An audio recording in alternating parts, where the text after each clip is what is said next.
Witch's Hill. Oh, damn it! Missed opportunity. I know. God damn it. Oh, well. You can't catch them all, I guess. No, I know, and I don't want to ask you to say that again because fake and forced and I hate it, so. Everybody laughed. Ha, ha. Ha. That was fun. Ha! Laughter! Ha! Human noise! Ha! Ha! And the humans enjoy this? Who did you assimilate? I'm calling Judd. Judd was assimilated. Well, technically, I was assimilated the first time. Well, yeah, you shit. Did you hear that episode? Really quickly, The Thing? I haven't, but I will. Oh, that game. That game is fun. Have you heard that episode? No. Oh, that game. I really want that fucking game. It was so fucking fun.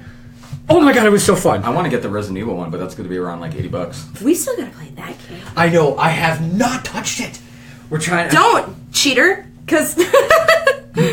We looked through a couple of them. There are some easy ones. There are some ones that are I know, because, like, a part of me kind of wants to be up my own ass a little bit and be like, I'm going to be so good at it. But then I'm also like, I'm really bad at trivia, guys. Same. I know a lot, and I'm so bad at trivia. Except when I was a moderator for a Simpsons trivia game, every guy was like, I don't want to play the game, I want to be the moderator because I'm not good at trivia. Every single question that I read before I looked at the answer, when I was reading it out loud to everyone else, I was like, this is bullshit, I know all of these. It's always when you don't want to be part of something that, like, everything that, like, it draws you and you're like, fuck. Yeah. Fuck me! Oh, damn it, why did I do this? Or, like, I saw someone post something online one time where they're like, the closest you can ever feel to being a ghost is when you're listening to a podcast and they can't think of a certain thing and you know it. Yeah. And you're just, like, screaming. I've had my moments. Oh, yeah. Yeah. I've seen movies and games. I think there was something like Ed Gein that you were showing me. Oh, yeah, and I was shouting at it, and I was Yeah. like, no! You're wrong! And it was like a 50-second stint of them just like trying to figure out. You're just like, it's this! Listen! Oh, that bothered me. It bothered me so much. I like it when things bother you. It makes me feel good. You're a dick. You're a bad friend. You're I am. a terrible friend. Well, why did you summon me? I didn't summon you. Who did? I don't Why know. am I Your here? parents summoned you. Fucking fools. The cat farted and you appeared. Now? So you are part cat. What trickery is this? What land do I inhabit? Throw me off anything, I'll always land on my feet. He's like the reject Sumerian god, just summoned by cat farts. Yes. Holy shit, it worked! You called? I'm like no. the Bloody Mary, but everybody pets their cat's asshole into a mirror. Instead of Anubis, you're just you're just anus.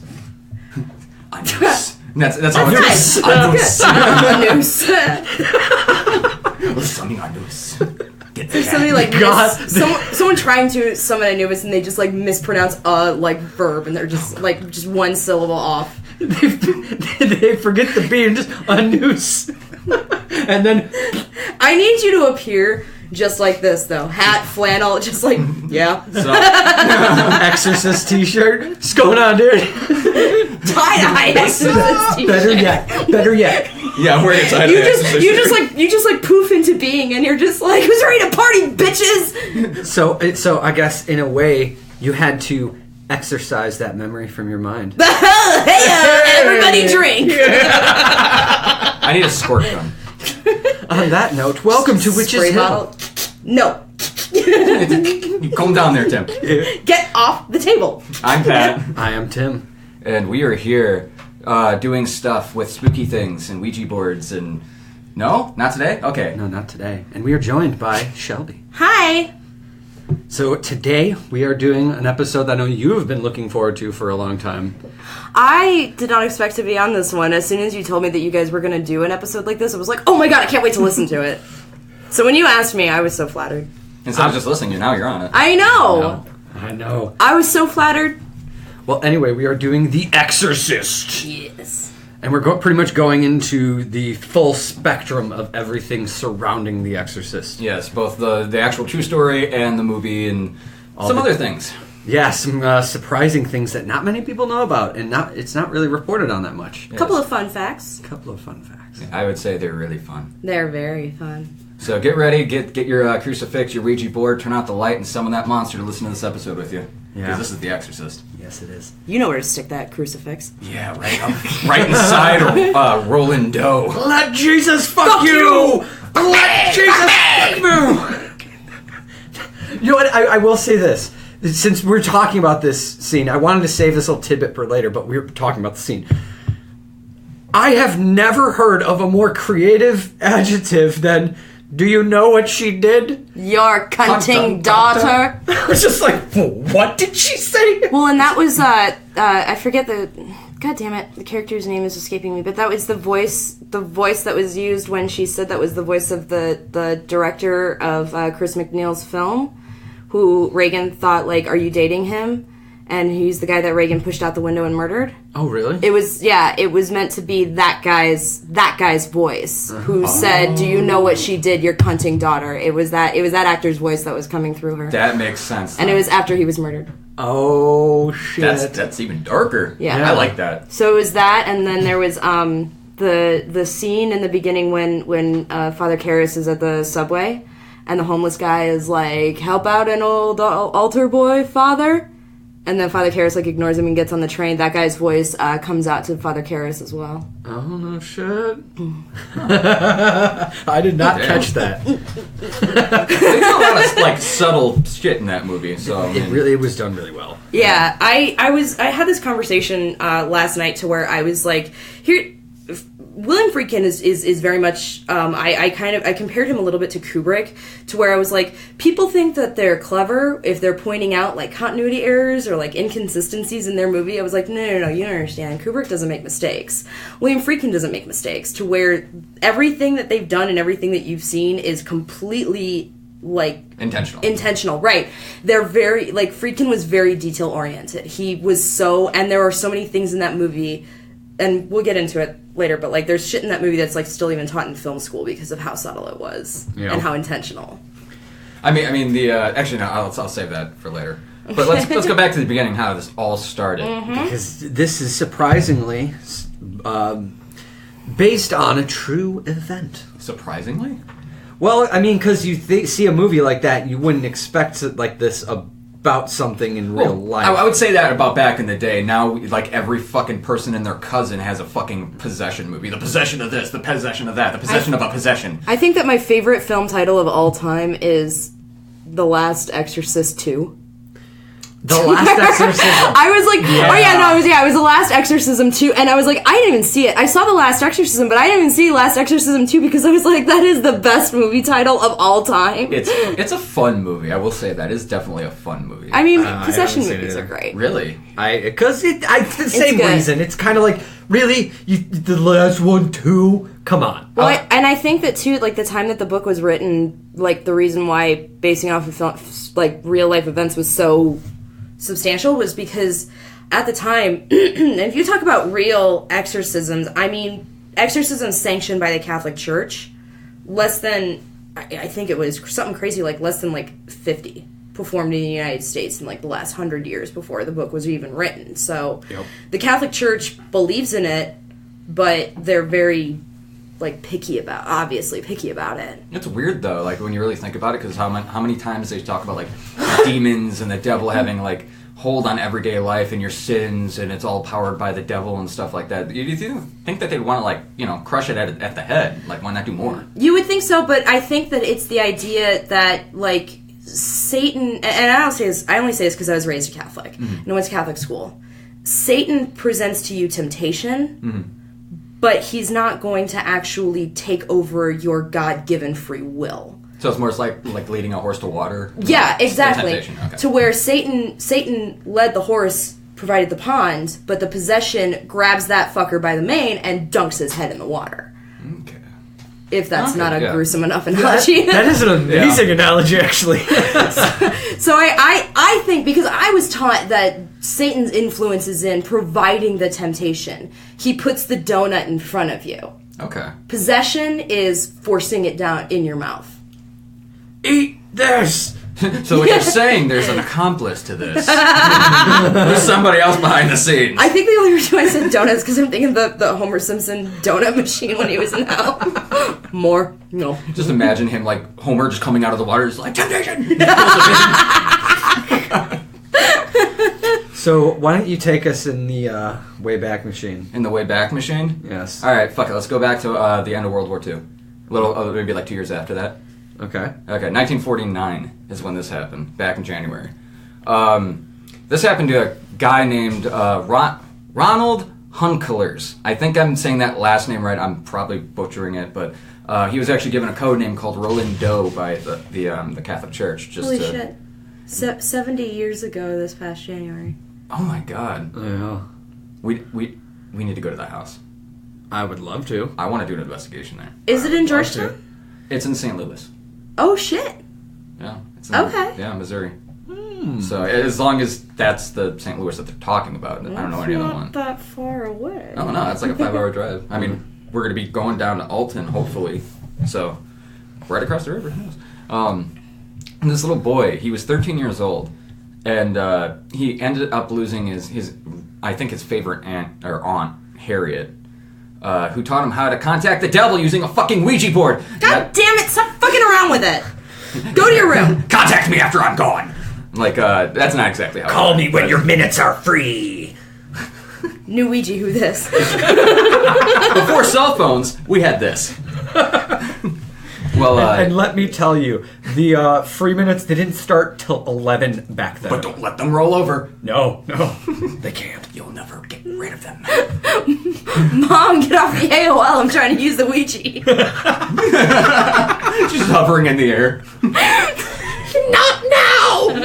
It still makes that fucking noise when you pick up the phone, too. It's like, Oh god, that deafening doo-doo-doo. yeah, that's Satan's asshole farting into the phone. Anyway. I like it. But, yeah, she taught him how to use a Ouija board. Not to contact the devil, but just to use one. But January 1949, after Harriet's death, Roland began experiencing weird things like scratching coming from the floors, the walls in his room, water dripping from pipes and walls, and the fucking mattress would start shaking on its own. Uh-huh. So, he definitely didn't have bed bugs.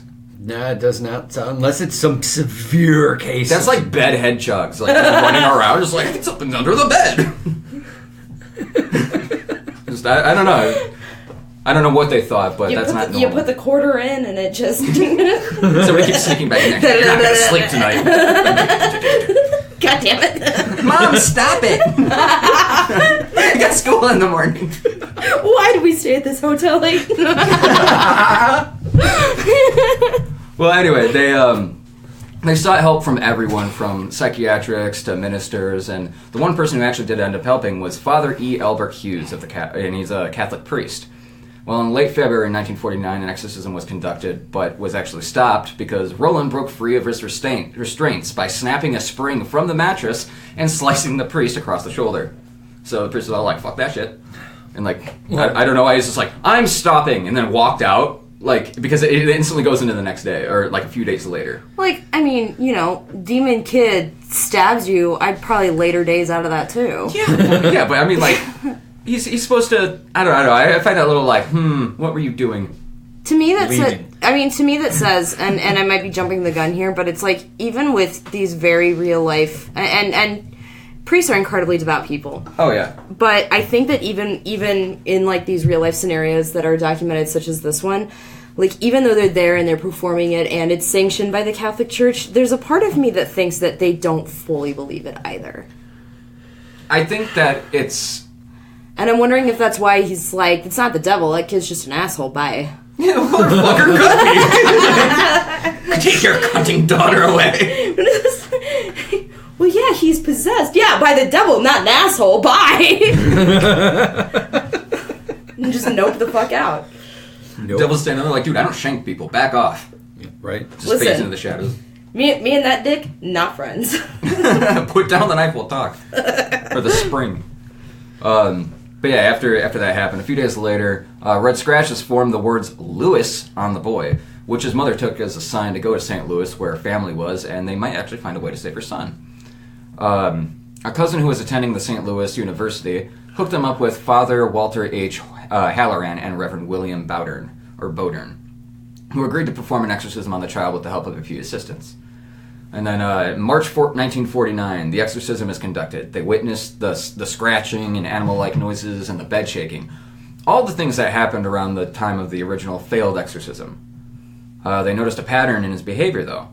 He was perfectly fine during the day, but when he was tucked in at night, he would start getting more erratic and have violent outbursts, and like the surge of activity would start appearing more. Sorry, how old? 13. 13. Okay. Yeah, he had some teenage angst. I'll say. Yeah. I mean...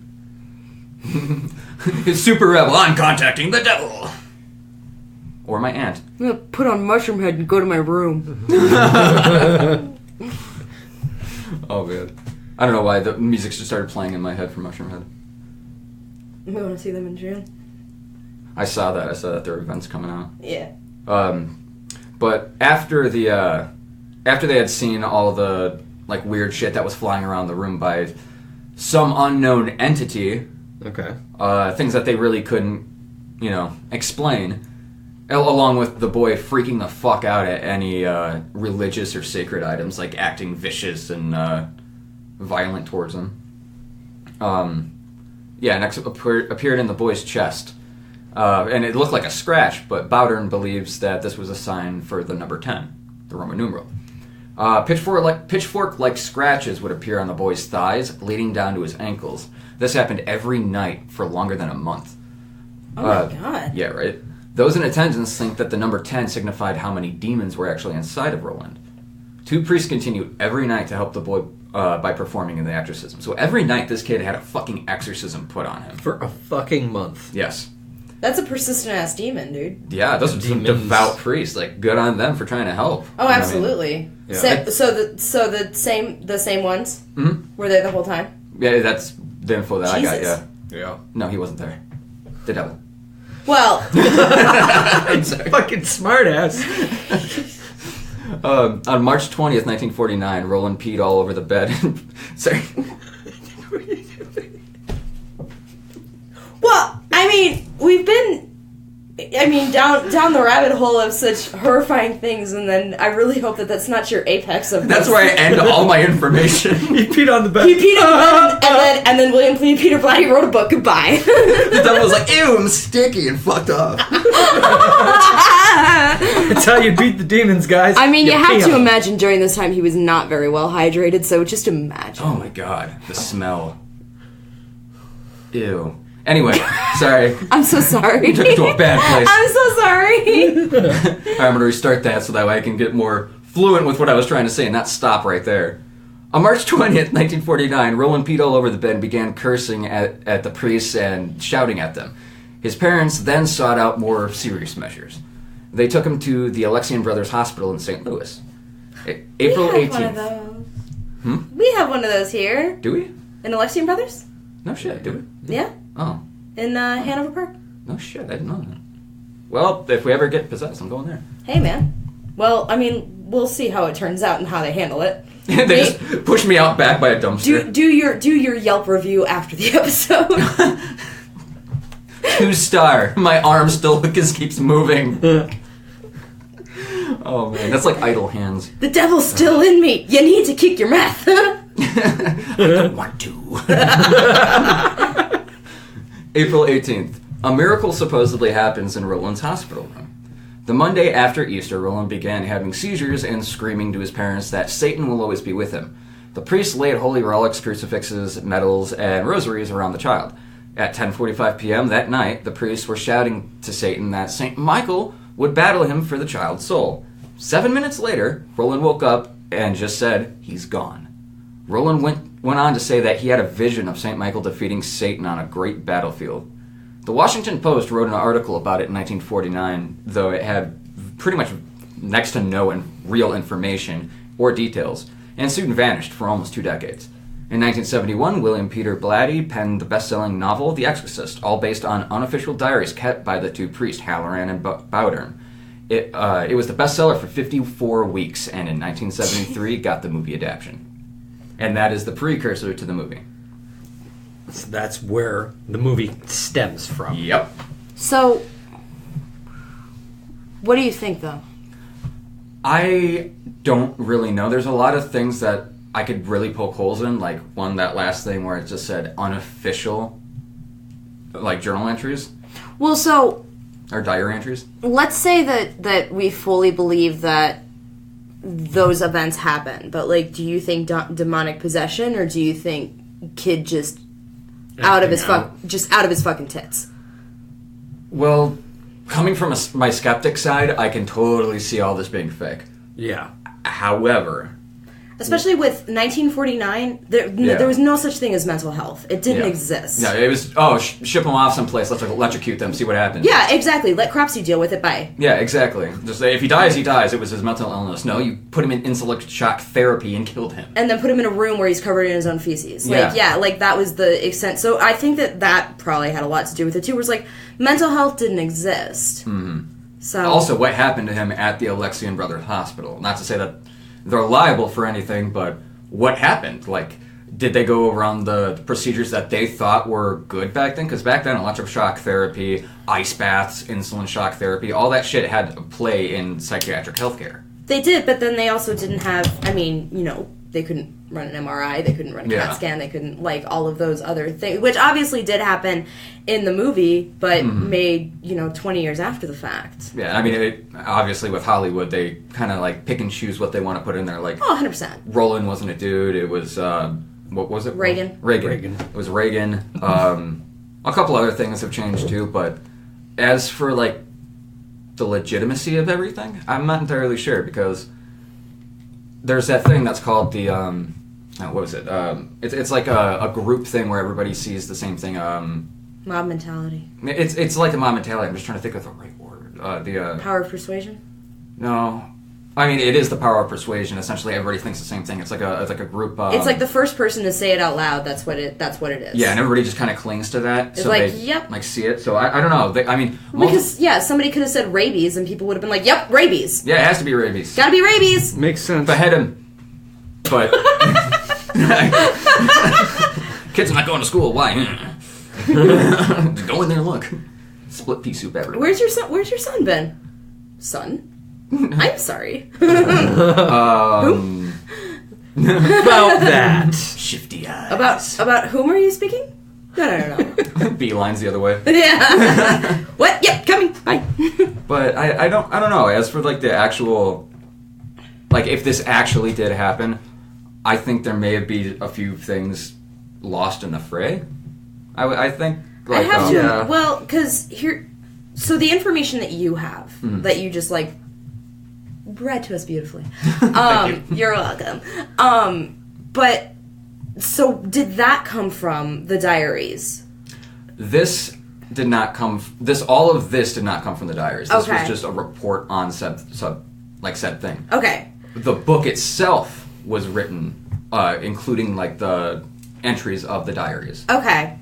So this was pretty much a step-by-step. I don't know if some of the information from this was directly out of the actual diary or what have you, but that's what I got.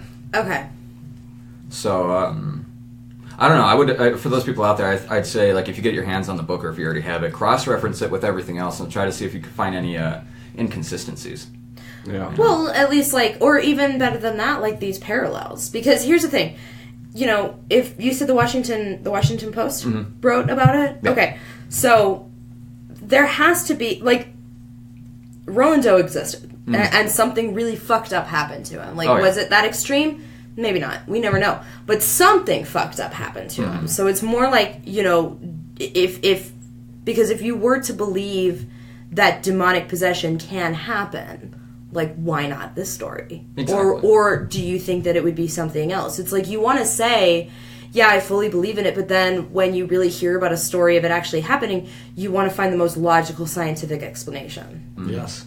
One of the things that sticks out to me personally is the fact that they were saying he was fine during the day, but at night when he got tucked in, all these outbursts happen. Well, what kid wants to go to fucking bed? Well, that also is a symptom of certain particular psychosomatic mental illnesses. It's called sundowning, where at nighttime, people who do have certain mental illnesses that have that type of psychosomatic symptoms, then they are fine during the day, and then as soon as the sun goes away, just the fucking monster unleashes. So yeah, I guess that does give more support to a mental illness than straight up demonic possession. However, I guess the same argument can be put forth that what if demonic possession does indeed exist, but it goes after people who have I don't want to say weaknesses or anything, but let's say doorways. Yeah. Another doorway that's open. Where what better doorway than mental illness? Exactly. Because who's going to believe you? Yeah, exactly. You know? Pre-existing mental illness, substance abuse. However, on the other edge of that, I'm thinking that, okay, well, what if the kid did fake this? Like, hypothetically, if he did fake it, the church gets involved. Okay. They don't want to look stupid. And if this is one of the things that they're just like, all right, you know what? Go out, do the exorcism. Let's see how this goes. But then you find more things leading to the fact that maybe the kid isn't exactly possessed, but more erratic, or maybe they actually do understand mental illness, but obviously they're not going to say anything because politics and stuff. Well, and we'll get to that part specifically because that is featured very heavily in the movie of the Catholic Church. Not even the Catholic Church, because the other priests, the other priests that were at the Georgetown campus, weren't they Lutheran? No, they were Catholic. Okay, because I cross-reference something. But they were very, like, Father Karras was the one who was standoffish, because he was also, because you have a priest who's also a psychologist.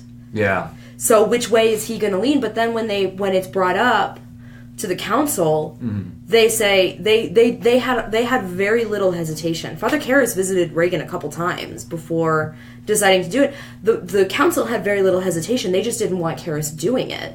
They brought in Marin because Marin had done it before. And so this is that same council sanctioning 2 exorcisms because Marin had done this once before. You got a point. So, I will say this really quick. According to Will Friedkin and William Peter Blatty, who do have biased opinions, but they did report that they actually had support from the Catholic Church when this movie came out.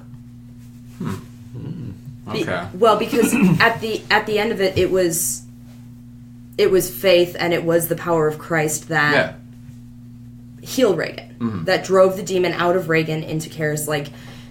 And they actually saw a spike in congregation after the movie came out. Really? Mm-hmm.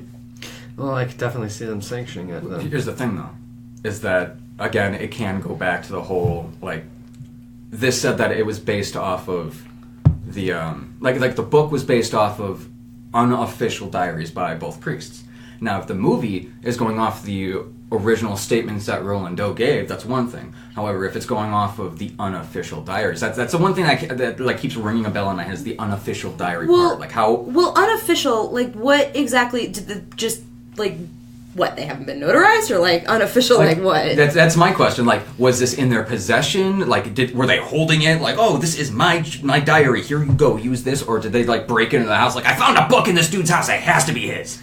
How'd they go about it? Yeah, true. You know, I'm just wondering at what point, because I'm just saying the movie is a little different than the actual story. Yeah. What was changed and what wasn't, and what's the truth and what's not? Because at least personally, I believe that there's a lot of truth in it, but people ask that same question about the Bible every day. So this is true. This is very true. Shit, I ask the same question about my life every day. Absolutely. What's real? What is real? What's real? Am I real today? So I will say, though, it definitely does sound like they definitely kept a lot from the initial story in the movie itself. Yeah. Absolutely. Well, and I mean, because say William Peter Blatty wrote the book about a different demonic possession story, the themes are all there. Especially if whatever demon is possessed, because it's not Satan. That's one thing I will fully say. It's not Satan. But if a demon is possessing a human being, as Pat said, they're gonna look for those doorways, and if not somebody with mental illness problems, then who more vulnerable than a child? Yep. And I think that's why people latched onto this so much, because it's not a crazy old homeless man. It's a vulnerable, innocent child who, not in Reagan's case, but if baptized at birth, washed of original sin, pure innocence, and then taken over. Yeah, I mean... It's kind of shit. I was going to say, I don't have a magic trick for you. Below, you're just looking up like, what the fuck? Yeah, I know. How does she know? This bitch is exposing me. Like, who gave her my journal? Well, I think this is a good point, though. Let's take a quick break and Yes. hear from our sponsor. Yeah, so if you have anything going on like Exorcist style, you can definitely contact this person, Nancy. Are you moving into a new home or remodeling a home or office? Are you trying to sell a home but can't seem to find the right people to buy it? Does the energy in certain parts of the home or office feel uncomfortable, spooky, stuck, or blocked? Do you feel your own personal growth, healing, and evolution has stymied?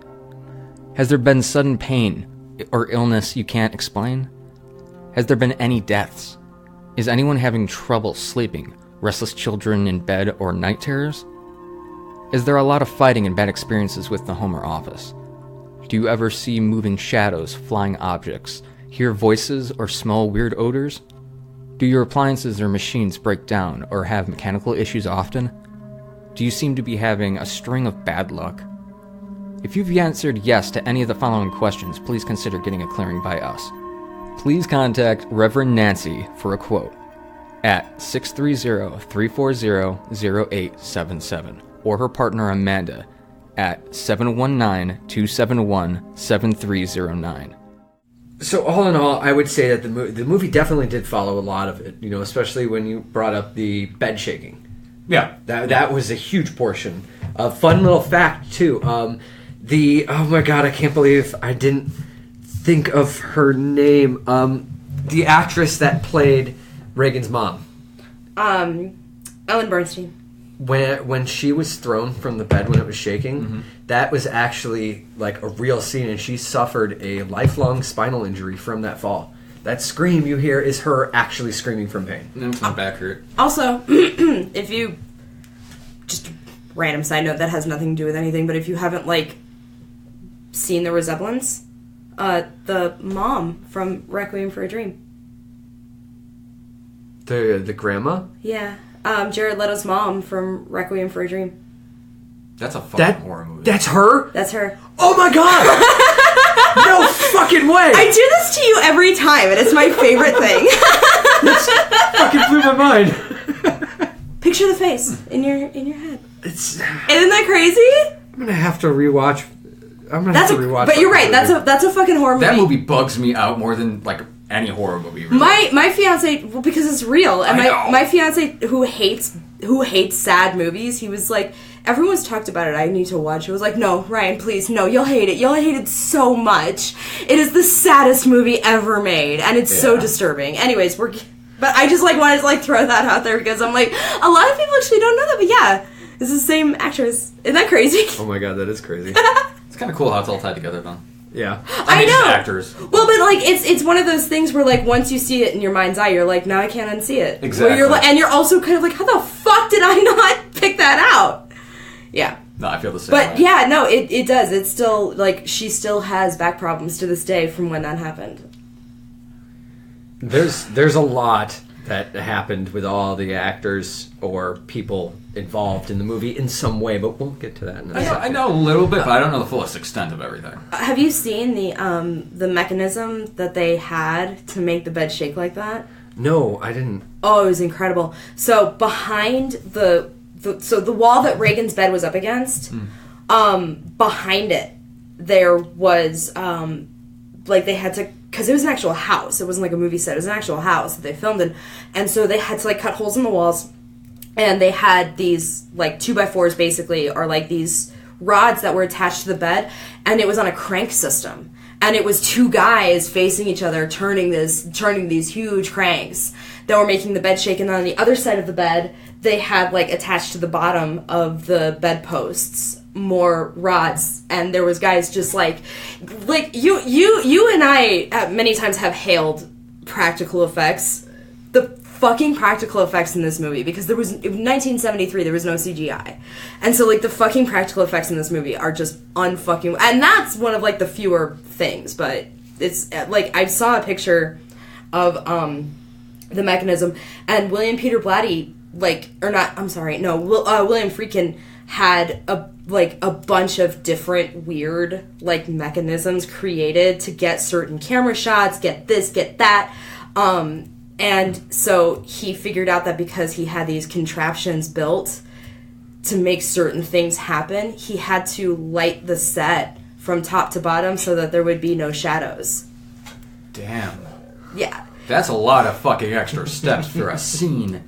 Yeah, but it was every scene. Damn. And so how I said that how I was I said in the beginning, I compare William Friedkin to Kubrick, where what people always said about Kubrick is that Kubrick was different from directors today, because directors today, they direct to a budget and a timeline. Back in the 70s, they didn't do that. Yeah, Kubrick was known for not giving a fuck.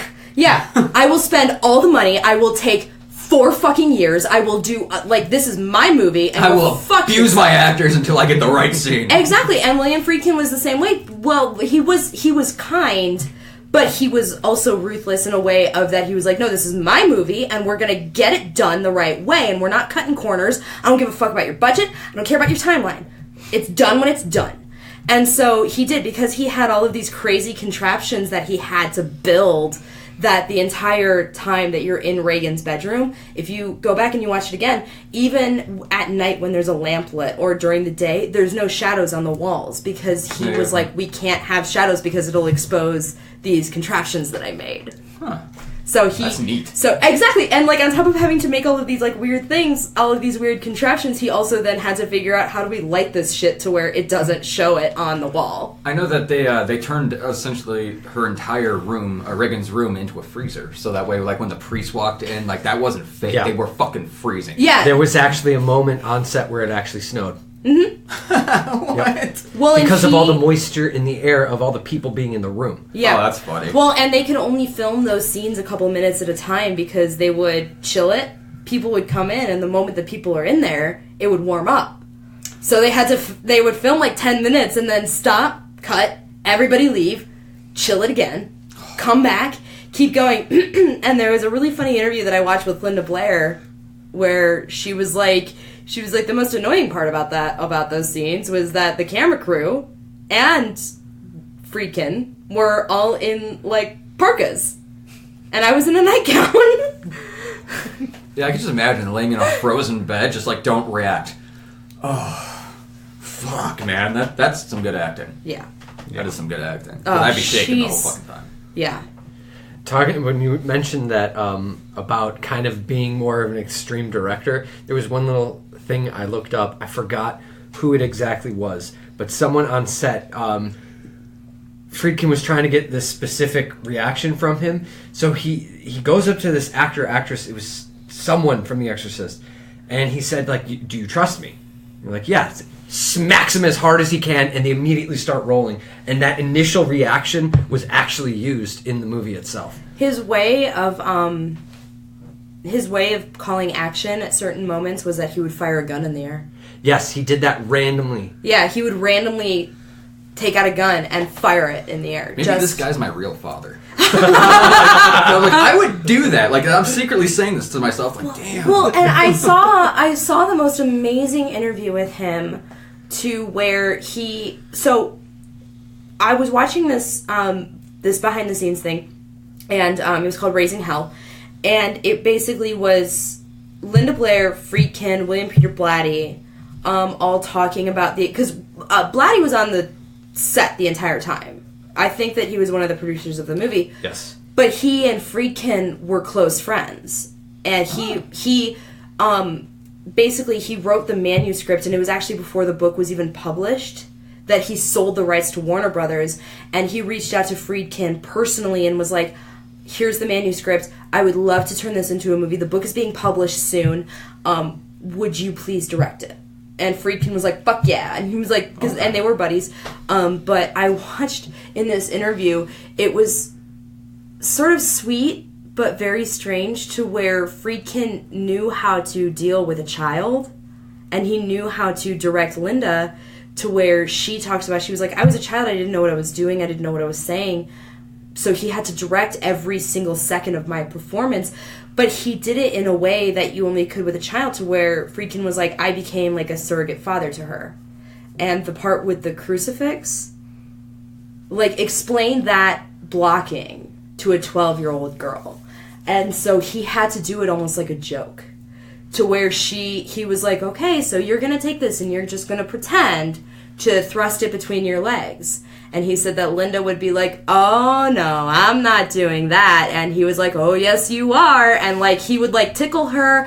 And, like, he became, like, a dad figure to her to make her, like, he would make her smile. He would make her laugh. It wasn't like he was trying to coerce her, but he was being a director the way that he could with a child, to where he was like, he's not going to sit there and be like, you're going to fucking do it because you're getting paid. But he was instead like, oh no, you're going to do it. You're going to do it. So like he was playful with her to make her That's good, though. Relaxed and happy and comfortable. And I was like, I love that. That's really respectable. Isn't that that's great? Yeah. To where he's like, I learned how to deal with a child with non-childlike things. Yeah, if that was Kubrick, he would have just screamed in her face and said action. Yeah, exactly. You're gonna do it again. Can you imagine if this movie was directed by Kubrick? Oh man, this would be so different. It'd be so. I don't. It'd be more psychedelic, and I don't know. It'd be and Friedrich has actually said he hates that this is a horror movie. What? Mm-hmm. What did he think, like a drama or something? Yeah, so they wanted it to be kind of like a psychological thriller, but his whole idea was, so he's very obsessed with the term, which is a big term that's very heavily used in the Catholic Church, the mystery of faith. Okay. And so he said this movie is about the mystery of faith. And so he was like, I wanted it to be about, like, really the movie is supposed to, the story is supposed to revolve more around Father Karras than it is about Reagan. About how I can see that. This is a priest who's losing, he's a Catholic priest who's losing his faith in God. And my mother, who's a very Catholic person, she's actually a Catholic school teacher, super Catholic, she told me that for her that was the most disturbing part of the movie. Really? Not a 12-year-old shoving a crucifix in her pussy, but a priest, the idea that a priest would lose his faith in God and stop believing. And so that's what Friedkin wanted it to be more revolved around, is that he was like, this is a movie about Catholic faith. Quote, the mystery of faith. I think it's kind of cool that, like, you point that out, and now you can kind of, like, right now I'm realizing, because there's almost like a scene right in between. Like, there's the horror movie aspect of it, but then if you're a devout, like, Catholic Christian, you're going to look at the other part of it too, like, in a different way. Because, like, I didn't really realize that until you just mentioned it. And now I'm like connecting all the dots and like, oh, okay, so like there's multiple layers within this movie that it can touch upon multiple different things. Yeah, there's a part in the movie where Father Karras goes through the ceremony of the sacrament and the Eucharist, and that part almost it feels as if it's just kind of stuck in there, because you never see a congregation. He's on the altar, he's in full cassock, and he is performing the Eucharist sacrament. And it's almost as if he's doing it by himself, to where, by the way, priests do that. I've seen it. I've seen a priest perform a mass to an empty church. But it's almost like he's doing it as a way to sort of try and pull himself back. Okay, yeah. And so there are those random moments with Karras that are just kind of like stuck in between the Reagan scenes, because you almost feel as if Karras plays no part in that movie until he meets her. But he's kind of like here and there, right? But his presence is supposed to be was supposed to be the main aspect of the movie, and him losing his faith was a big part of it. Okay, yeah. That's So Friedkin, yeah. Wow. So fun fact: Friedkin hates that this is a horror movie, and it's not what he wanted to do. Sometimes you make gold by the most mysterious ways. He's embraced it by now. I hope. I mean, honestly, truly. But yeah, I was like, when I've heard interviews from him, and he was like, I did not want to make a horror movie, and I was like, then you should have made it so scary. Yeah, right? Like, what the fuck? Like, you turned her head around, dude. What the fuck did you think people would do? Here's a question. What the fuck would he make if he was trying to make a horror movie? Oh, it would be good. Oh my God. Like, I want that now. That just gave me chills. Like, oh my God. My head is exploding. My fuck. It would be so good. It would. Like, did you scare people without even trying? Like, you motherfucker! People were terrified of this movie. Mm-hmm. Like, and there was a lot of aspects that were said that there was a curse surrounding this movie, both the making of it and post-production, and even the showing of this movie was said to have, people believed it to be cursed. Yeah. Like, I know, okay, some people actually claimed that playing it through a projector was an invitation for demonic possession. Huh. So you play it how else in 1973? Right? They just believe in the power of evil is in the film, and it's in the fabric of the film itself. Was there any like substantial evidence to kind of support that? Or was it just like just a typical There was like, that guy. anti-thing? There was that guy that dislocated his jaw. What? Yeah. He got so scared that he stood up to run out, but the minute he stood up, he fainted and he cracked his jaw in the seat in front of him. So imagine being the person sitting in the seat in front of you. Oh my God! Ow. There were ambulances standing by at movie theaters because that was happening. But what I don't know if I fully believe this, but William Peter Blatty said that from his account, the parts that scared the audience the most was actually the medical procedures. Really? Which, I mean, look, those scenes are very upsetting. Yeah. They're extremely upsetting. But the most? I don't personally believe it, but at the same time, I don't think... I mean, Friedkin said that an arteriograph had never been shown in a movie before, so you watch a needle go into her neck, and when they pull it out, blood spurts. Yeah, I gotta say, like, both Tim and I did kind of cringe at that, because I don't remember watching that my first time through. Blatty said that anytime he's watched the movie, when he knows that scene is coming up, he doesn't look. And that's the man that wrote the fucking book. It makes me twitch. Yeah, no, it's a weird scene. I mean, it's upsetting. And I've been through an MRI. I had a fucking panic attack. Like, it's creepy. It is scary. But it's also, like, you can't really say that that's the scariest part, because anybody who ran out during the medical procedures, they didn't see anything else. Yeah. Oh, yeah. Yeah. Like, notably, the crab walk down the stairs. Which, surprisingly, was not in the theatrical release. Really? I didn't know that until you told me last night. Apparently, these wires that were used were completely visible, so that was not included into the original cut of the theatrical release. However, they polished up later? Yes, as technology advanced, he was able to hide the wires, then it was added in. But the wires that raised her off the bed, I have an interesting thing about that later. What is it? Oh, now? Okay. Yeah, go for it. Okay, so their special effects manager, he did a lot of commercials to where they had, like, fly people. So he had wires. He learned that... So Reagan was raised off the bed with wires. Because that's the one thing that doesn't make any sense when it comes to practical effects. Because we know that movie was made all in practical effects. But the scene... But if you tried to explain the scene where Reagan raises up off the bed, you can't. So the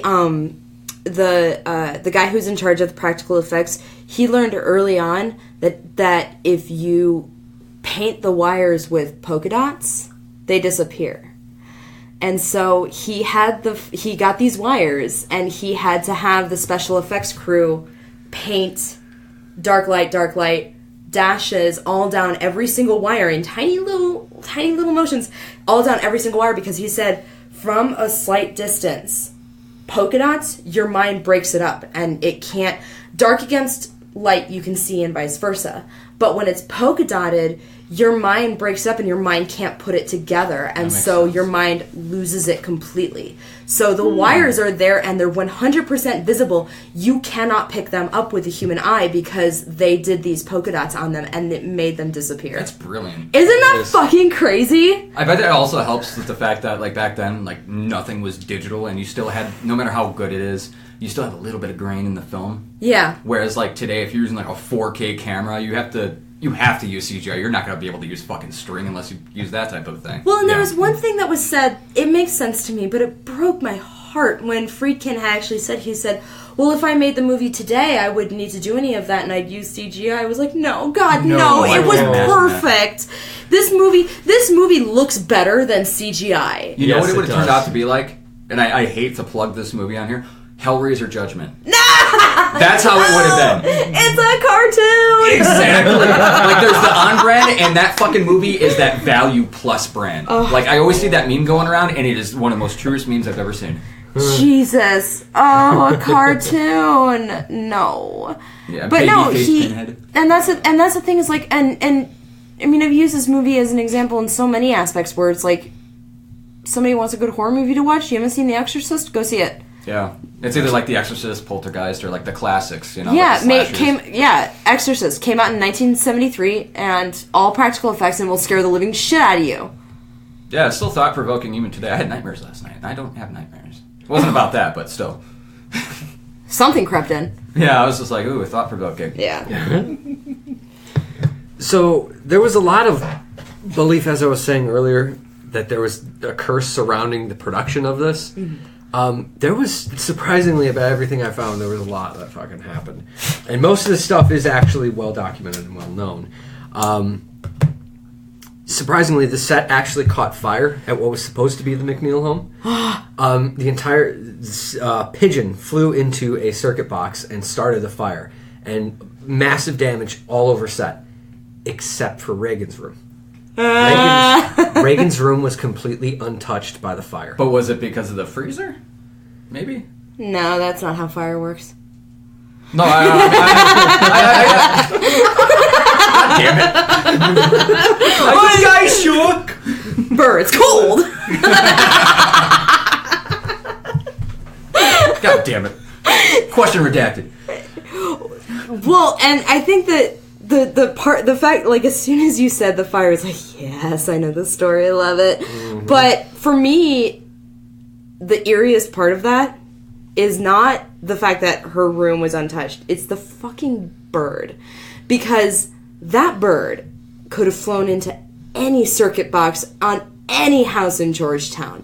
And it wasn't, and if you think about a movie being filmed in a house, not in a set, but in a house, and you're thinking about cameras and wires and lights, and people are smoking because it's the 70s, like, anything could have caused that fire, but it was the most freak of freak fucking accidents. I think the only way that it would have been upscaled a little bit is if it was a crow. Because crows indicate death. Oh, must you?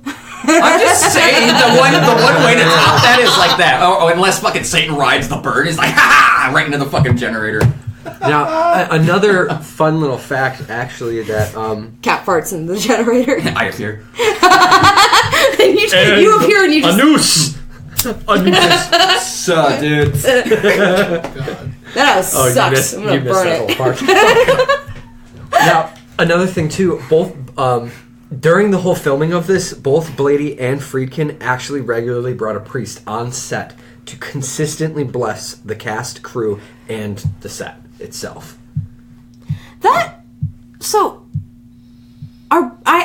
This part I don't know about Blady or Friedkin. Are they very religious people, or were they doing that as more of a superstition? I mean, maybe it was a superstition. I feel like it'd be a superstition. But, I mean, by the end of production of this movie, 9 people involved were dead. Yep. 9.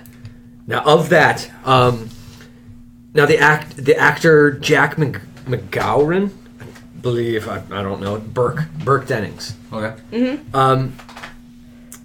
He had, both him and, I'm going to butcher this name so bad, Vasiliki Malioros? Actually, I think you got that right. I don't know. Really? I don't know. I feel like I butchered That's how I would have terrible. Vasiliki and Malice. But she played Father Karras' mother. Both of them, by the end of... they both died during post-production. I did not find actually how they died. Still, I mean... Both of them, Linda Blair's grandfather and Max von Sydow's brother died while filming. Mm-hmm. There was a couple people that were involved in the production aspect. I think someone with special effects and someone maybe in the sound or something like that. They both died. Jason Miller, who played Father Karras, his son nearly died because when he was hit by a motorcycle. Yeah. There was a lot of freaky shit that was all surrounded by this. Huh. I wonder... Another thing, too, now this is further down the line. Now the voice of Reagan, when she was possessed by Pazuzu, was actually voiced by actress Mercedes McCambridge. There was a whole thing about that where she initially didn't have a credit, and then there was some kind of fight about it, and then he did put her in as a credit. Well, wasn't that the girl who also was the face of Pazuzu? I don't know. Because I know that was the face of Pazuzu that like appears subliminally in certain parts. The one that flashes. Right. That was a woman. I feel like it might have been the same person. Possibly. I cannot confirm that. Before I knew that was supposed to be like the entity of everything, when I first saw the movie, like the first time, I'm not kidding, I thought that was Nosferatu. And I got really confused about what I was watching. That's fair. Oh, how old were you? Oh, God, I was young. I was probably like 10. Before we get off track. So, okay, in 1987, actress Mercedes McCambridge, whatever. Some broad. that one. That one. She was the victim of a horrible tragedy when her son murdered his wife and his kids before taking his own life. Holy fuck! Yes. So, my God. Well after this movie was out, there's still a lot of death that's surrounding it. Like an ongoing curse, like going through the family or something. Really? Fun fact before we get into the last little bit of this episode. It was Anderson's pea soup mixed with oatmeal. Mm-hmm. That was the vomit. Yeah, there was always that thing going around saying it was only split pea soup, but the consistency always looked so much thicker, yeah, chunkier. And everything I found, they actually did try to use Campbell's pea soup, but they, like you said, consistency was totally wrong, so they reworked it. Well, that's cool. At least we now know what it actually was. Well, and only something like 2 years after the movie came out, the guy that played Lieutenant Kinderman, he died, and he was only 64. Mm. Which I loved that character. So, there's one last little thing that I found about this, and it took me a little bit of digging to find. All about the radiology technician. I know, you were the first person. I know, I'm gonna squeal so many times about it because I love it so much. You were the first person to actually tell me about this. I know. That's what made me look it up. It's so good. There was, even Friedkin called him, but it's contested, a serial killer that actually was in this movie. Like, did they know while they were doing it? Like, don't say anything till after the movie's done. I don't think he killed anybody until after the movie, I thought. We'll get into that. Oh. I have a little bit of facts now. Okay, we're not a true crime podcast, so I'm not going to go super balls deep into this, but I'm going to kind of go just skim over some of these facts. Some fun little things. Yes. It's my favorite. So now, before HIPAA, anyone could honestly just walk into a hospital and view a surgery, which is what happened in 1972 when William Friedkin walked into Tisch Hospital to scout a location and possible extras.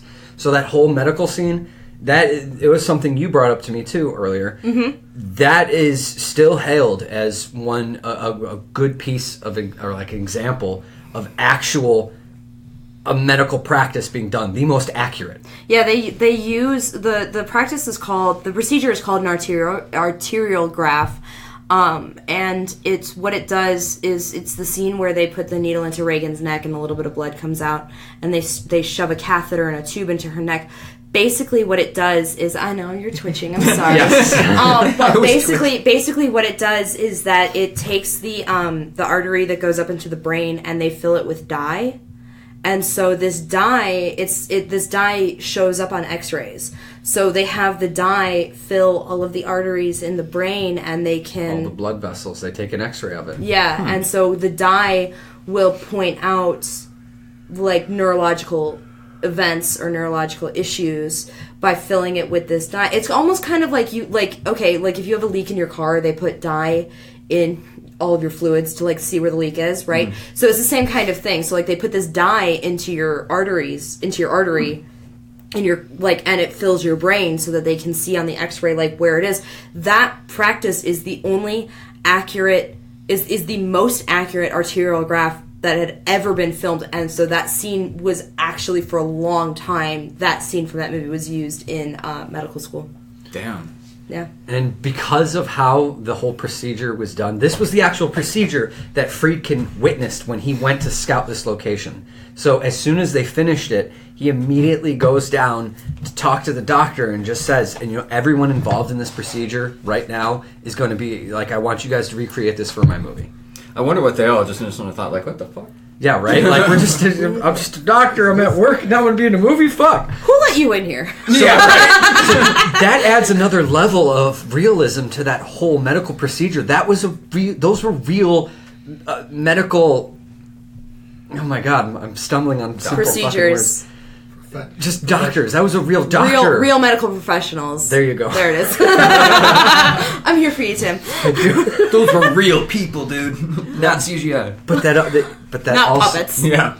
But that also included, that was the doctor, the nurse, and the radiology technician, Paul Bateson. And Paul Bateson is... Paul Bateson. I will tell you who he is.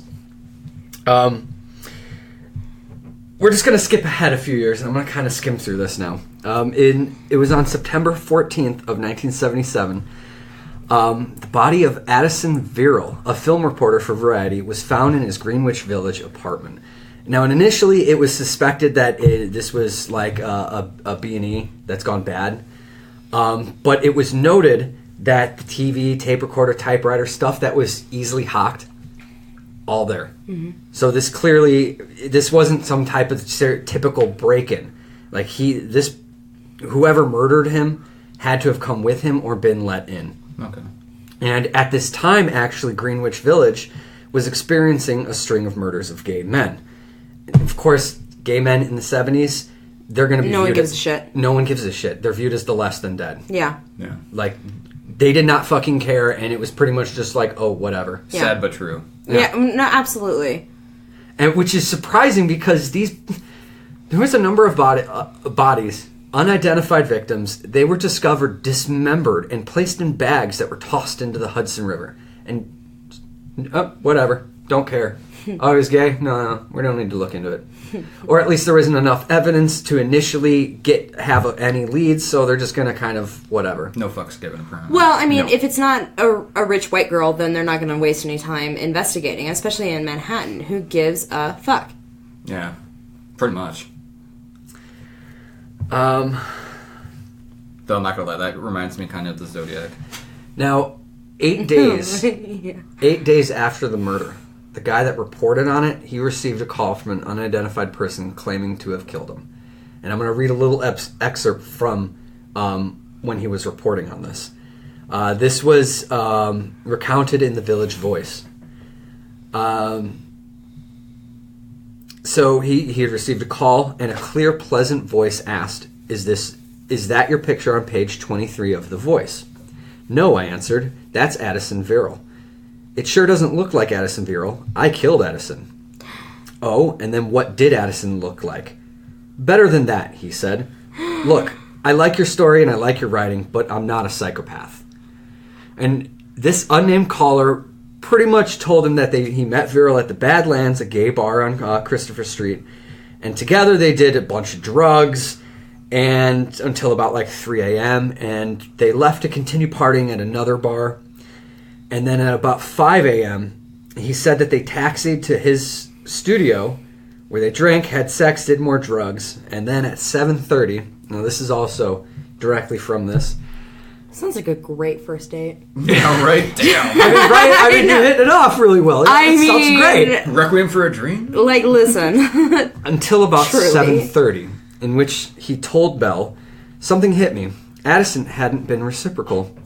It wasn't just the sex act itself that wasn't reciprocal, it was the soul act, too. I wanted a lasting thing, something that would go beyond sex, into friendship, a lover, or marriage. I can't fathom exactly what I did. I concede that it was my alcoholism. There is a stigma placed on alcoholics. But I needed money, and I hated the rejection. It was the rejection that triggered things. Something flared up in my head. I decided to do something I've never done. I took a heavy frying pan from the kitchen and knocked Addison out. Then I went into a drawer on the right-hand side of the kitchen, removed a knife, and stuck it into Addison's chest. I plunged it too high. I should have stuck it a bit more towards the center, left. Oh my god! Wow. Now, during this conversation, he actually let slip a number of key details. At one point, he did say... there's a lot to, like, find you, dude. Yeah, right? I mean... Like, come on, homie. I guess that's kind of a staple of a lot of killers, though. They like to feel important.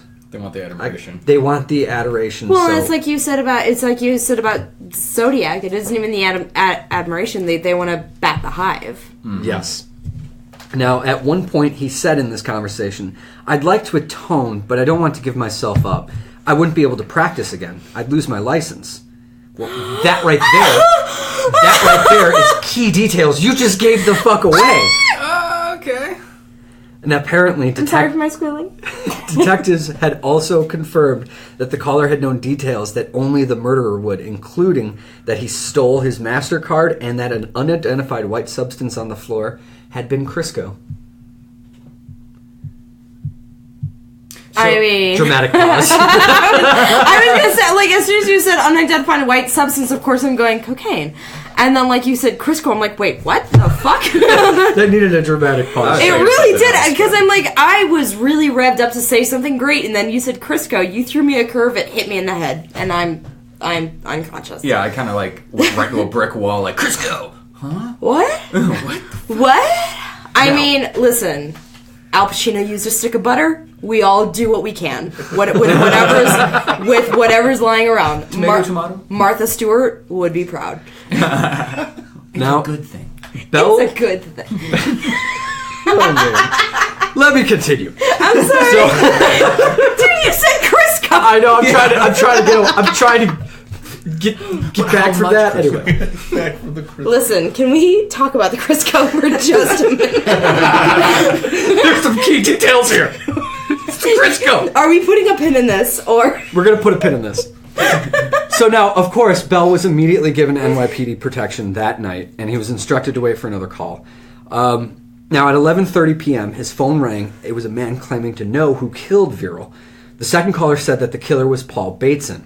So immediately, officers went to Bateson's apartment, where they found him drunk on the couch. According to the court documents, he said he knew why they came and gestured toward a copy of the Village Voice that lay on the floor. In which case, Bell's was the first cover story on this. So Bateson grew agitated as police tried taking him into custody, but eventually he cooperated and he actually gave a statement similar to what he had told Bell over the phone. Now, during the preliminary trial hearing, Bateson claimed that his confession had been given while he was drunk and before the police had read him his rights. He also said he was not a person who made the call to Bell, but simply regurgitating to police what he'd seen in the paper. Now, a judge decided the police upheld Bateson's constitutional rights throughout the arrest and allowed the confession, along with Bell's article, to be used in court. And of course, that's damning, so he's pretty much done with. Now, the prosecution You did it... fucked yourself, bro. Really? Yeah, right. The prosecution attempted to connect Bateson to a number of other unsolved murders of about 6 men who were dismembered between 1975 and 1977. So, now, throughout the entire trial, Bateson maintained his innocence in Viral's death and all the others, the murders of 6 other people. And he even remained confident that he would be found innocent. However, during the sentencing in April of 1979, prosecutor William Hoyt argued that Bateson had bragged to a friend, Richard Ryan, that he had killed other men. And quote, "He told Mr. Ryan that killing is easy, that getting rid of the bodies is the hard part. He said that he cut up his victims and put the parts in plastic garbage bags to dispose of them. I would also point out to the court that the police have evidence, though there is not direct proof, connecting them to this defendant that there were 6 bodies, torsos of which were found floating in the Hudson River, wrapped up in plastic garbage bags. In all 6 cases, examiners have said that the person who cut up the bodies was a person who is either a butcher or a person with medical knowledge because of the way that the cuts were done." Now, of course... He's a radiologist. He is a radiologist. And speaking on his own behalf, Bateson said that I still contend I'm not guilty of the crimes. I'm not the person described by Mr. Hoyt at all. I feel a great loss for Mr. Viral, and I am not the type of person that you all have described. Now, the judge decided that the other 6 murders were too inferior to have any connection to this case, So he was only charged with the one murder and was given a minimum of 20 years in prison. No. For one murder? For one brutal fucking murder. Wow, today if somebody murders somebody, you're lucky to go to your fucking prison for 3 years. And I know. As far as anyone can tell, those other 6 men that were murdered, it's still unsolved to this day. It was Satan. It was Satan. Spy on you, Satan. Oh my god. I knew that, like, I knew that he was a serial killer. I knew that he dismembered people, but Jesus fuck, dude. I didn't know. That's... Wow. The call to the journalist is... That's very Zodiac. Yeah, that's very above and beyond. Like, I thought he was joking at first because I said the Zodiac, and then he just kept going, and I'm like, oh. No, that's Zodiac. Because that's what it is. It's batting the hive. It's that God complex. I mean, of you're never gonna catch me even if I dangle myself right in front of you. when was the Zodiac? Wasn't it around that time? In the 70s, yeah. What if he was? And they just connected it all the wrong way. They only got him on 1 out of like 50. The Zodiac, I feel like Zodiac was late 60s, early 70s. So it was before those. Okay. Slightly. Well, I mean, they never caught him, so. They never caught him. That we know of. He is Ted Cruz. It is known. It is known. You're right. He's definitely Ted Cruz. Roses are red. Violets are... I don't know.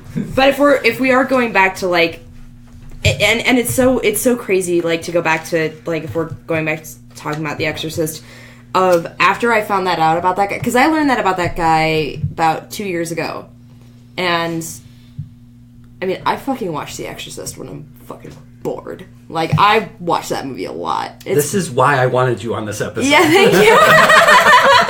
It is above and beyond probably one of my favorite movies of all time, and it's a fucking masterpiece. But it was like learning that. So, like, that coupled with my love of true crime, there was, like, an overlap. So then every time I watched the movie and I knew who it was, so I would see him on screen and I'd be like, this motherfucker. Yeah, as I was going through this research, it had a bunch of pictures of him in the scenes, and it had outlined all the lines he said, and I'm just, like, actually reading them, knowing all this stuff, and it's like, oh my god, this is just chilling. It sends oh god, it's just... Well, and nobody on the production wants to make any mention of it because, like, so I did I watched the movie with the commentary recently, and Friedkin did the commentary in, like, the late 90s. Oh, wow. Yeah, and he never mentioned it. He knew. He had to have known. Yeah. By that time. There's no way that he couldn't have known. But he doesn't mention it. Blatty never talks about it. Like, any works that I've, like, ever found out about that guy, I've found from either Reddit or Murderpedia. But, like, there's nothing about anyone who is connected to The Exorcist that will acknowledge this guy. Maybe they just feel guilty. There was one thing that Friedkin actually did say about this. Oh, shit! Yes, because the person... where I got all this information, this was done by a guy who really did sleuth this case. And he actually reached out to Friedkin's publicist. And although Friedkin declined to answer any interviews or anything, shortly after he requested comment about Bateson, all Friedkin did was bring up a story of an interview in the Hollywood Reporter podcast. No. It happened in Hollywood, released on October 1st. Oh my god. Do you want me just to read what he says about him? Yes. Or, I mean, like, you can do it now or you can do it offline. I like, it's up to you. I want to hear it. I want to hear it. I'm sure the viewers are probably wanting to hear it. Yes. All right, so this is an excerpt from Whatever. Watching it. Whatever. Still on YouTube. Yeah. He was a really nice young guy. I remember he wore a leather-studded bracelet and he had an earring, which in 1972 was not common in the workplace.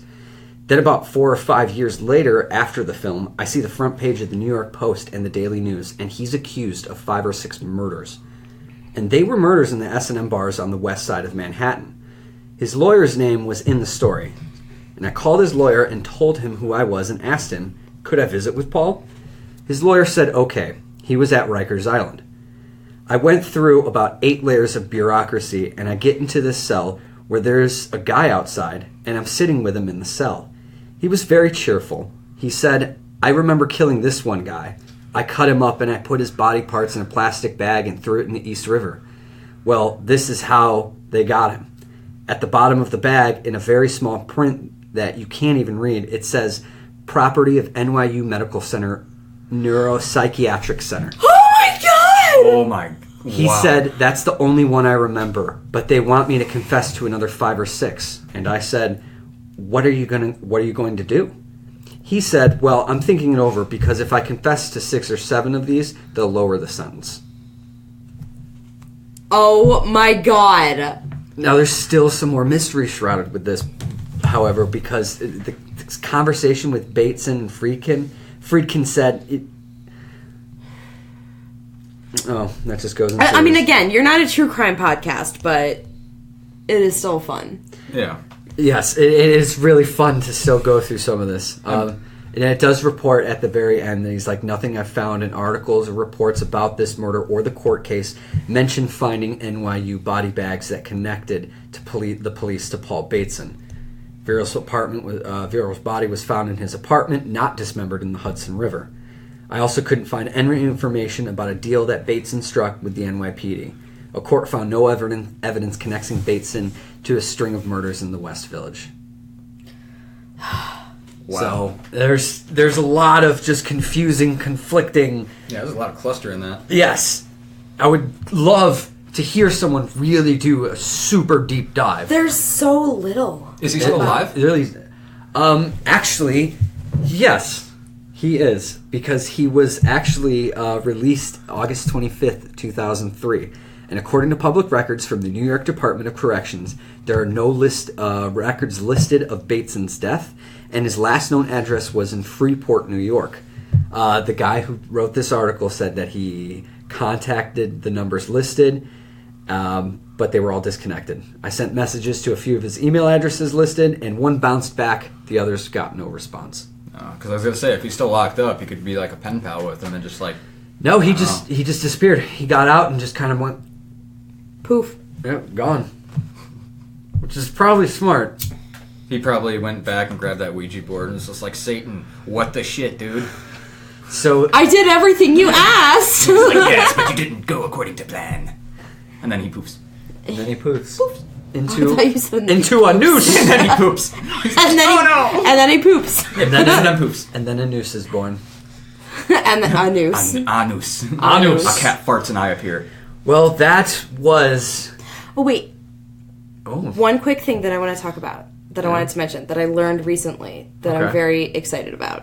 And you can edit this out or not, but I just wanted to talk about it. Or put it in someplace else. So, the beginning scene of The Exorcist in Iraq. Okay? So, when Father Merrin he's an archaeologist in Iraq. First of all, that was a real archaeological dig. Yeah, he didn't want to fake anything. He wanted the realism of that. They went to Iraq. They were in Iraq filming that scene.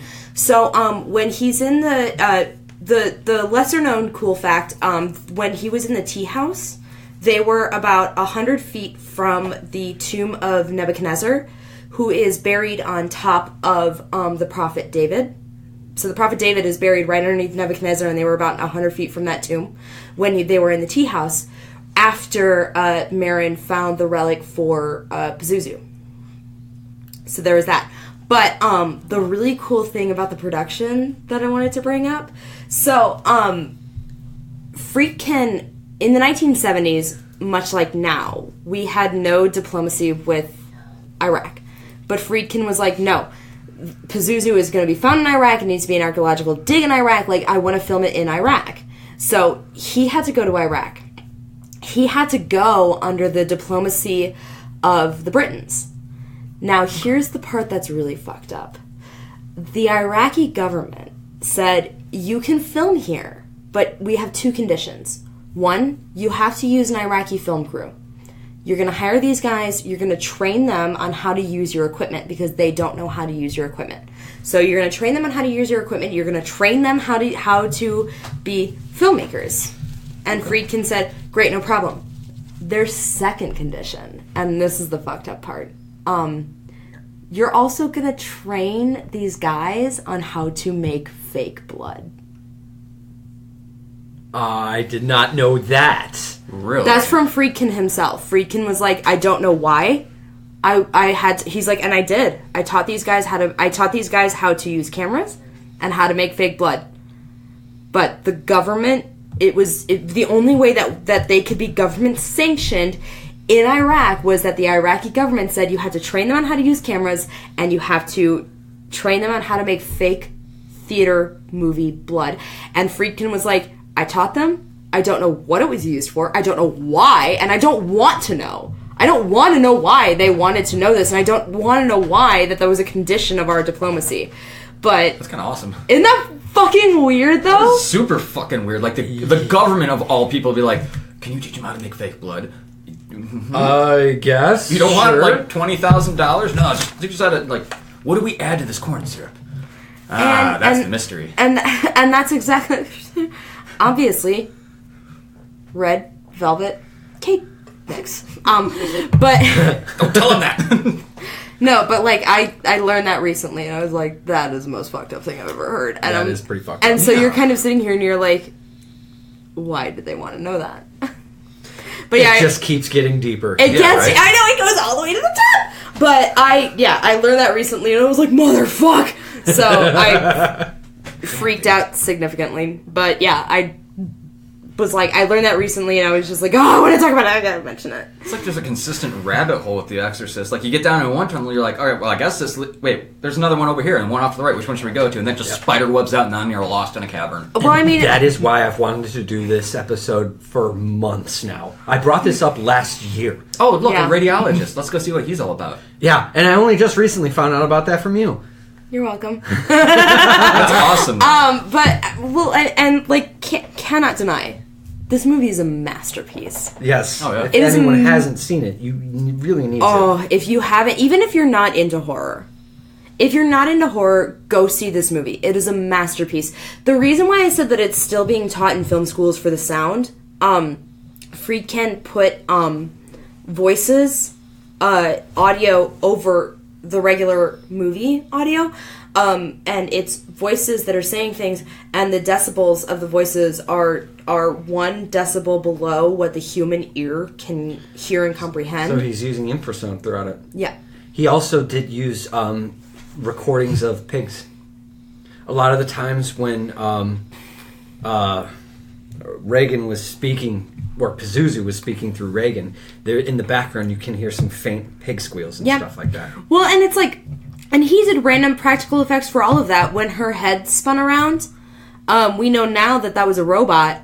They had to find a way to make the breath come out, but the sound that it made, it was a leather wallet that they were twisting in front of a microphone. That's brilliant how they do stuff like that. Yeah, where he had the best... And that's the thing. Again, we've talked about... Tim, you and I have talked about this so many times. Fucking get rid of CGI. Practical effects, first of all, it has to be cheaper. Yeah. And it looks...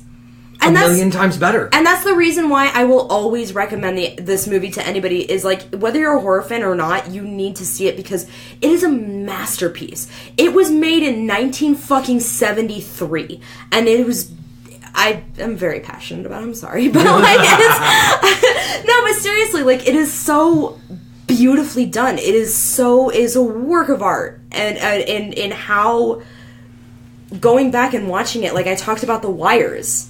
And it's like, if I didn't tell you about how those wires were done, you had no idea. Yep. But all you know is that, well, it's 1973, they didn't have CGI, so how the fuck did they do that? Yeah. And it looked real. And everything... And Friedkin made the movie to a point where he said, I don't want these actors to know that the cameras are there. So that's good. Yeah, so the camera people talked about how they had to be sneaky. And that there was not a boom operator. Well, I know, like, at least nowadays, when it comes to the use of practical effects versus CGI, a lot of it just comes down to cost and everything, because I did look up a little bit on it, like, a couple of years ago, because I am all for practical effects. There's something just more wholesome about that. That's scary and the way that things move than just CGI. And you're just like, oh, obviously that's fake. Whereas like practical ones, you're like, you know it's fake, but the way it looks, it's just like I can't get over how fucked that looks. Well, but you also like if you've been watching horror since you were a child, like myself, I've been watching horror movies since I was a child, and I always had older siblings to point out the wires and the corn syrup and this, that, and the other. So I watch horror movies, spending my time trying to pick apart what looks fake. Yep. And when you watch something that's CGI, you're like, well, the whole fucking thing looks fake. And I think that's why, like we've talked about Evil Dead, like why that movie is so tremendous is because I don't fucking know what looks fake, because if this is CGI, it's the best I've ever seen. Yeah, I mean, we're getting to that point where, like, certain things are starting to lap over. It's like, I can't tell if that's quite fake or not, but, like, whenever you give something, like, about half a decade to an actual decade, you'll start being like, oh, okay, I can actually see it. But for the time being, it was really good. But the reason why people start going more towards CGI is because you can have one person make 10 things on a computer, whereas, let's say, if you get Tom Savini to come in and, like, do your practical masks and shit, you could be paying a lot of money, but it's going to look so fucking good. Yeah. It's going to look so fucking good, but nobody wants to pay $10,000 for something that like looks amazing. They'd rather pay $10,000 to get like a $1,000 product 10 times. And I'm not for that. I would personally have quality over quantity. Yeah. And yeah, we are officially at our longest episode. You did, but you were recording for a while when we were on break, though, to be fair. To be fair, it was like this much. Yeah, but still, I mean... Yeah, we've been talking a long time. That was The Exorcist. There was a lot to talk about. That's my fault. I love this movie so much. No, that's awesome. I love it. There's so much here that I feel like then we would rush through it, and even then we just pretty much just scraped by. This movie deserves so much attention. Yeah, it deserves. Oh well, that's another one in the bag. Yeah, I definitely at some point want to do an episode on like 28 Days Later and do a deep dive into that, like inspirations and stuff. But that's mainly because you brought up Danny Boyle yesterday and he played the 28 Days Later theme song in the car, and I was just like, I'm there. Yeah, I like doing that too. I'm in London. Well, as usual, like, subscribe, follow, hit that bell, stay notified. And if you want us to do any deep dives onto anything, you could always contact us at witcheshillradio@gmail.com or go to our Facebook, which is facebook.com/witcheshillradio. And, yeah. Till next time, don't get possessed. What an excellent day for an exorcism. Yes, and if you're going to the radiology department or something like that, just watch out. Just be careful. That guy's gonna kill you. Yeah, he's coming back. He's gonna get you. He's gonna get you. He's gonna get you. He's been waiting since 2003. He's gonna get you. Bye. Bye. Witches Hill.